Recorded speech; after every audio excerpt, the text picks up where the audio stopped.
ঢাকা বিশ্ববিদ্যালয় ভর্তি পরীক্ষার জন্য তোমাদের হাতে সময় আছে মাত্র 1 মাস। তোমরা যারা এতদিন ধরে ভালোভাবে প্রিপারেশন নাওনি বা তোমরা, আমি ধরে নিচ্ছি তোমাদের প্রিপারেশন এখনো শূন্য, তোমরা এই 1 মাস সময়কে কাজে লাগিয়ে কিভাবে ঢাকা বিশ্ববিদ্যালয়ে চান্স পেতে পারো সেটাই আমি তোমাকে বলবো। তুমি আমাকে বলতে পারো যে ভাইয়া অনেকদিন মানে এতদিন ধরে তো অনেকেই মানে 2-3 মাস ধরে প্রিপারেশন নিচ্ছে, আমি কি এই 1 মাস পরে ঢাকা বিশ্ববিদ্যালয়ে চান্স পাবো? আমি তোমাকে গ্যারান্টি দিচ্ছি, তুমি যদি একটু টেকনিক কাজে লাগিয়ে পড়তে পারো, একটু কষ্ট করতে পারো এই 1 মাস, তাইলে তুমি ঢাকা বিশ্ববিদ্যালয়ে চান্স পাবা। দেখো, সর্বপ্রথম তোমাকে এই 1 মাস 15 থেকে 16 ঘন্টা পড়াশোনা করা লাগবে। এখন তুমি আমাকে বলতে পারো যে ভাইয়া 15 থেকে 16 ঘন্টা পড়াশোনা করা কি সম্ভব? অবশ্যই সম্ভব। এখন যদি তুমি 5 ঘন্টা ঘুমাও তোমার কোনো খুব একটা ক্ষতি হবে না। হ্যাঁ, হয়তো বা তোমার চোখের নিচে ডার্ক সার্কেল পড়তে পারে, তোমার মাথা যন্ত্রণা করতে পারে একটু। তোমার যখন মাথা যন্ত্রণা করবে পড়তে পড়তে, তুমি আধা ঘন্টা ঘুমিয়ে নাও, তারপরে তুমি আবার পড়াশোনা শুরু করো। তো এখন তোমাকে 15-16 ঘন্টা পড়াশোনা করাই লাগবে।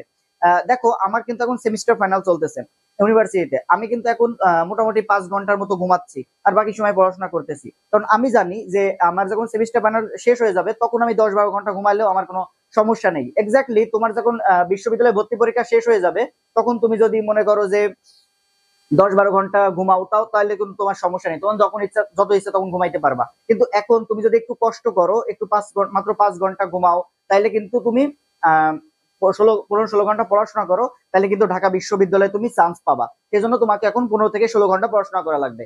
এর পাশাপাশি এখন শুধুমাত্র 15-16 ঘন্টা পড়াশোনা করলেই হবে না, তোমার এখন শুধুমাত্র একটু টেকনিক কাজে লাগিয়ে পড়াশোনা করতে হবে। কিভাবে টেকনিক কাজে লাগিয়ে পড়াশোনা করতে হবে তুমি হয়তো জানো না। এতদিন ধরে যারা প্রিপারেশন নিচ্ছে তারা কিন্তু সব পড়তেছে, মানে সব টপিক পড়তেছে।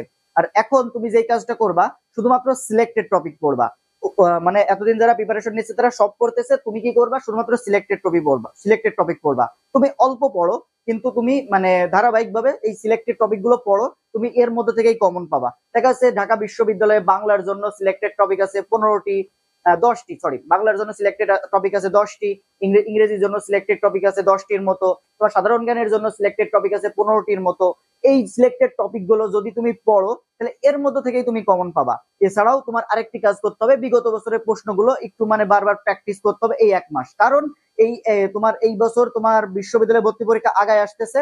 এই বছর তোমার প্রশ্নগুলো হবে সহজ, এবং বিগত বছরের প্রশ্ন প্রচুর রিপিট হবে, এবং তোমার বিগত বছরের প্রশ্নের আলোকে প্রশ্ন হবে।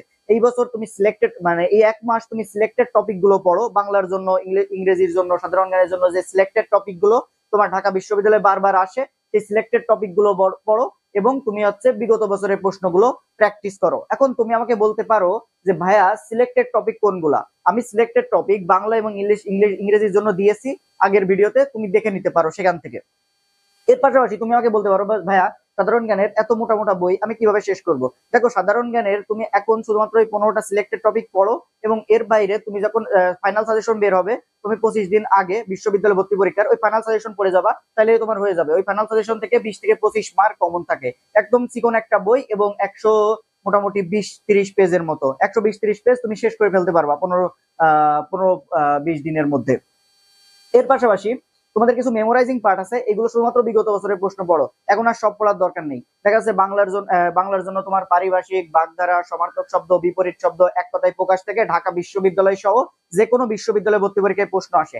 এইগুলো বিগত বছরে আসা সব প্রশ্নগুলো পড়ো। প্রশ্ন কিন্তু অনেক আছে, এখন আর সব পড়ার দরকার নেই, বিগত বছরের প্রশ্ন থেকেই তুমি কমন পাবে, এটা আমি গ্যারান্টি দিচ্ছি। এর পাশাপাশি ইংরেজির জন্য কিছু মেমোরাইজিং পার্ট আছে, যেমন তোমার অ্যাপ্রোপ্রিয়েট প্রিপোজিশন, স্পেলিং, তারপরে তোমার ইডিয়ম এন্ড ফ্রেজ, এগুলো অনেক আছে, অনেক বইতে অনেক দেওয়া আছে। এইগুলো আর পড়ার দরকারই নেই, শুধুমাত্র এইগুলো বিগত বছরের প্রশ্ন পড়বা। এতগুলো পড়ার দরকার নেই, বিগত বছরের প্রশ্ন পড়বা। তুমি যখন অ্যাপ্রোপ্রিয়েট প্রিপোজিশন পড়বা, যেমন এ অংশে বিগত বছরের প্রিপোজিশন যেগুলো আছে পড়বা, বা স্পেলিং পড়বা, এ অংশে, বি অংশে, সি অংশে বিগত বছরের প্রশ্নে যতগুলো আছে ওইগুলো পড়বা। এ থেকে জেড পর্যন্ত অনেকগুলো এগুলো দেওয়া আছে, এগুলো অত পড়ে তুমি এখন 1 মাসে কভার করতে পারবা না।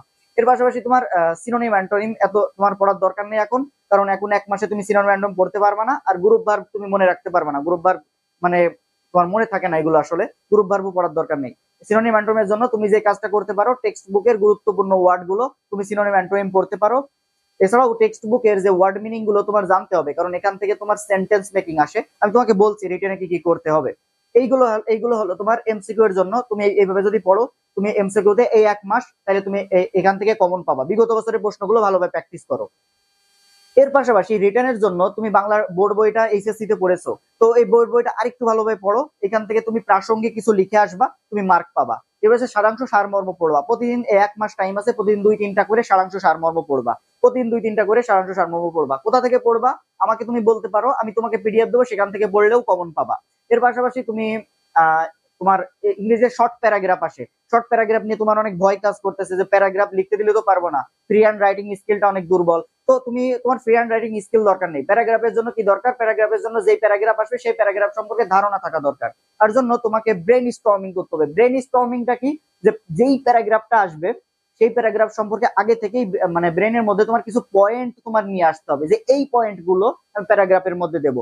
ধরো হিউম্যান রাইটস সম্পর্কে তোমার টেক্সট বইয়ে যেই হিউম্যান রাইটস আছে সেখান থেকে তুমি একটু ধারণা নিয়ে তুমি ব্রেনের মধ্যে ব্রেন স্টর্মিং করলে যে কি কি পয়েন্ট আমার আগে আমার দেওয়া যায়, এই পয়েন্ট গুলো তুমি তোমার যে প্যারাগ্রাফের মধ্যে দিবা। এরপরে সেন্টেন্স মেকিং থেকে প্রত্যেকটা বছর প্রশ্ন আসে। টেক্সট বুকের ওয়ার্ড মিনিং গুলো ভালোভাবে পড়ো। যদি তোমার সেন্টেন্স মেকিং এতই সমস্যা হয়, তুমি কোনো একটা বই থেকে যে টেক্সট বুকের যে সেন্টেন্স মেকিং গুলো আছে এগুলো মুখস্থ করে যাও, তাহলে তো হয়ে যায়। বা তুমি সিম্পল সেন্টেন্সে করবা, কমপ্লেক্স ফর্মাল সেন্টেন্স যাওয়ার দরকারই নেই। টেক্সট বইয়ের ওয়ার্ড মিনিং গুলো তোমার জানতে হবে। ওয়ার্ড মিনিং না জানলে সেন্টেন্স মেকিং পারবা না, গ্যারান্টি দিচ্ছি। এই যে যা বললাম এই টপিক গুলো ভালোভাবে পড়ো, বিগত বছরের ভালো প্রশ্নগুলো প্র্যাকটিস করো। মোট কথা তুমি বিগত বছরের প্রশ্ন প্রচুর প্র্যাকটিস করতে হবে। যদি 5-6 হাজার প্রশ্ন থাকে, এই 1 মাসে 5-6 হাজার প্রশ্ন বিগত বছরের প্রশ্ন প্র্যাকটিস করো। আর লিখিতর জন্য যেগুলো বললাম, বাংলার জন্য কিছু প্রাসঙ্গিক কিছু লিখে আসবা, প্রতিদিন 2টা করে সারমর্ম পড়বা এবং শর্ট প্যারাগ্রাফ গুলো ধারণা নিবা এবং প্রত্যেক টেক্সট বুকের যে ওয়ার্ড মিনিং গুলো এগুলো অর্থ জানবা এবং তুমি একটা সিম্পল সেন্টেন্সে ওয়ার্ড মিনিং তোমার সেন্টেন্স মেকিং এটা করে আসবা। এইগুলো তুমি ভালোভাবে পড়ো এই 1 মাস এবং 15-16 ঘন্টা টানা ধারাবাহিকভাবে পড়াশোনা করো এবং প্রচুর রিভাইজ দিতে হবে। রিভাইজ না দিলে মনে রাখতে পারবে না, রিভাইজ দাও, পড়াশোনা করো, এক্সাম দাও এই 1 মাসে।